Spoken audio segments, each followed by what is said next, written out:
دلائل النبوہ میں، ایک امام ابو نعیم اصفہانی کی کتاب، ایک امام بیہقی کی کتاب، اس میں جو ہے آقا علیہ السلام کی آمد سے لے کر آپ کی آمد سے پہلے، آمد، بچپن، جوانی، وصال تک رسول اللہ صلی اللہ علیہ وسلم کی ذات گرامی سے کیا کیا معجزات ظاہر ہوئے، آپ کے رسول ہونے کے حوالے سے اللہ پاک نے کیسے کیسے خوارق عادات کا اظہار فرمایا آپ کی وساطت سے، آپ کے ذریعے آپ کو اس کا مظہر بنایا،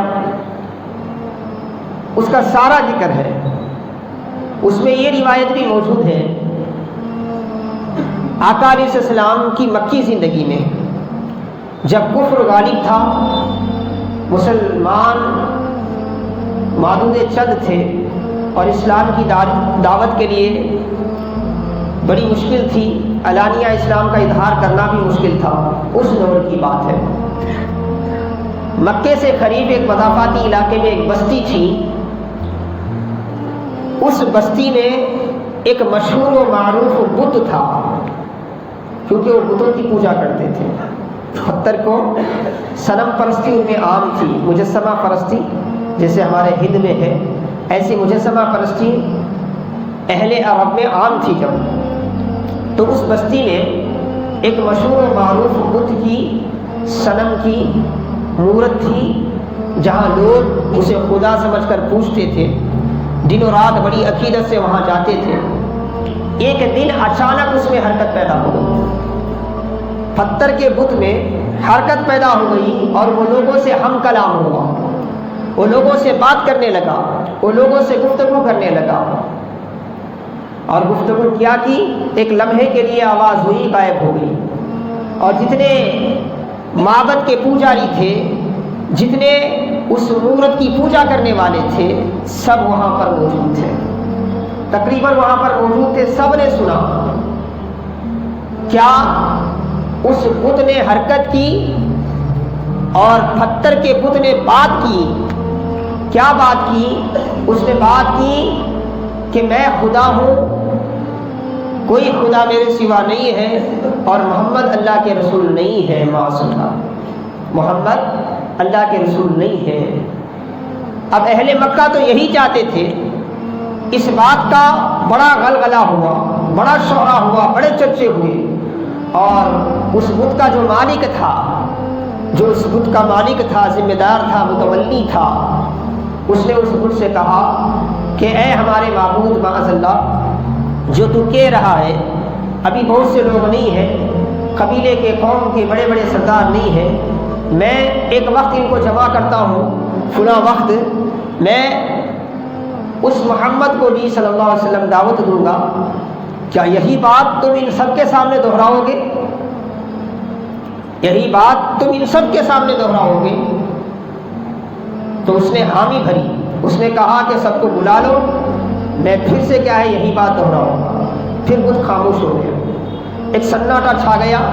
لیکن اس سناٹے کے پیچھے پورے مکہ میں ایک ہلچل پیدا ہو گئی، ایک انقلاب برپا ہو گیا، ہر جگہ اسی بات کے چرچے، ہر جگہ اسی معاملے کے چرچے۔ جو بت پرست تھے، جو کفر پرست تھے، جنہیں اسلام سے بڑی نفرت تھی، ان کے دل تو بڑے خوش ہو گئے، وہ خوشی کے مارے ایک دوسرے کو یہ باتیں سنانے لگے، اور سب کو اعلان کروایا گیا کہ کل فلاں وقت جو ہے ہمارا معبود بات کرے گا اور اعلان کرے گا کہ محمد جو دعوت دے رہے ہیں وہ غلط ہے، وہ جھوٹی ہے، معاذ اللہ۔ پھر آقا علیہ السلام کو بھی بلایا گیا کہ آپ بھی آ جائیے اور آ کر سنیے کہ ہمارے بت کیا کہتے ہیں، ہمارے آبا و اجداد کے خدا کیا کہتے ہیں۔ وقت طے ہو گیا، سارے لوگ جمع ہوئے، سب اکٹھا ہوئے، ابو جہل بھی آیا، دیگر سردار بھی آئے۔ اس کے بعد تنے تنہا رسول اعظم صلی اللہ علیہ وسلم تشریف لے گئے، آپ اکیلے چلے گئے ان کے درمیان۔ جانے کے بعد اس بت کے سامنے سارے لوگ جمع ہیں، وہ انتظار کر رہے ہیں کہ بت بولے گا اور محمد کی دعوت کا بھرم ٹوٹے گا صلی اللہ علیہ وسلم۔ بت بولا نہیں، جو وقت دیا گیا تھا وہ ٹلتا گیا ٹلتا گیا۔ اب عوام میں کیا ہے، چیمہ گوئیاں شروع ہو گئی، کسر پسر شروع ہو گئی، ایک دوسرے کے کان میں وہ کہنے لگے کہ بھئی ہم یہی کہتے تھے نا کہ پتھر کیسے بول سکتا ہے، آج تک ہم نے نہیں دیکھا کہ پتھر کیسے بول سکتا ہے. ارے اس بندے نے تو کیا ہے ہمیں شرمندہ کر دیا, ہمیں سب کے سامنے لا کر جمع کر کے کیا ہے اب محمد کی بات سچ ہو جائے گی. وہ جو متولی تھا اسے یقین تھا, اس نے سنا تھا اپنی کانوں سے. وہ بار بار کہتا کہ بھائیو صبر کرو, ابھی ہمارا خدا جو ہے تیار ہو رہا ہے, اب بات کرے گا, ابھی ہمارا خدا تیار ہو رہا ہے, بات کرے گا. سب کو متوجہ کرتا, ان کے ذہن کو کیا ہے اپنی طرف مائل کرنے کی ہر ممکن کوشش کرتا. ایک پہر چلے گیا, 2 پہر چلے گئے, جو وقت بتایا گیا تھا اس وقت کو بیت کر بھی کافی عرصہ ہو گیا. سب واپس ہونے کو تھے کہ عین واپسی کے وقت اس بت نے حرکت کی, اس کے لب ہلے, آواز شروع ہوئی, تو سب ہمتن گوش متوجہ ہو گئے, پوری طور پر کیا ہے اس کی طرف متوجہ ہو گئے. پھر سے اہل کفر میں خوشی کی لہر دوڑی کہ ہمارا بت بولنے والا ہے, محمد عربی کی دعوت کو جھٹلانے والا ہے, اب ہمیں کوئی اسلام کی طرف نہیں بلا سکے گا, ہمارے بتوں کے غلط ہونے اور اسلام کے حق ہونے کی بات نہیں کر سکے گا. کچھ دیر کے بعد بت بولا, اور بولا تو کیا بولا, اشہد ان لا الہ الا اللہ واشہد ان محمد عبدہ ورسولہ. آقا مسکرا کے واپس ہو گئے وہاں سے, رسول اللہ صلی اللہ علیہ وسلم مسکرا کے واپس ہو گئے. اب اہل کفر میں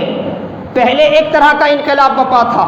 اب ایک طرح کی گھیما گھیمی شروع ہو گئی, اور آپس میں ایک دوسرے کو باتیں کرنے لگے, اور ہر کوئی اس بت کا جو متولی تھا, ذمہ دار تھا, اس کو کیا ہے وہ لوگ کوسنے لگے کہ تو نے ہم سب کو کیا ہے ذلیل و خوار کر دیا. اب تک تو ہم اپنی طرف سے دفاع کرتے تھے, اب ہماری خداؤں کی طرف سے بھی یہ اعلان آ گیا کہ محمد ہی صحیح ہے, محمد کی دعوت ہی صحیح ہے, تم نے تو ہمیں پریشانی میں ڈال دیا, تم نے تو ہمیں مشکل میں ڈال دیا. آقا علیہ السلام واپس آ رہے تھے, مکے کی طرف آ رہے تھے. مسافات کا علاقہ تھا, کنارہ جو گاؤں کا آخری حصہ ہوتا ہے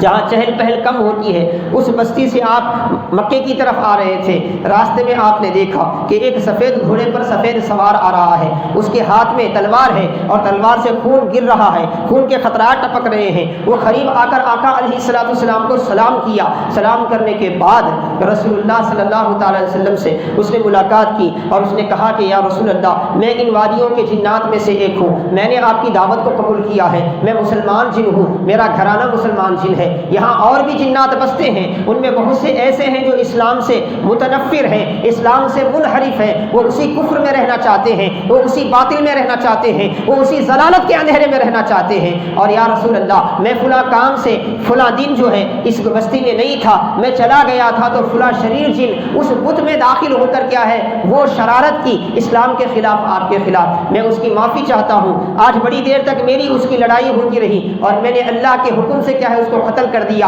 اور میں اس اسٹیچو میں جا کر, اس مجسمے میں جا کر اللہ کی وحدانیت کا اعلان کیا, اللہ کی وحدانیت کا اعلان کیا. ایک واقعہ نہیں ہے, ایسے کئی واقعات ہیں قوم جنات کے. آپ دلائل النبوہ کی کتاب پڑھیں,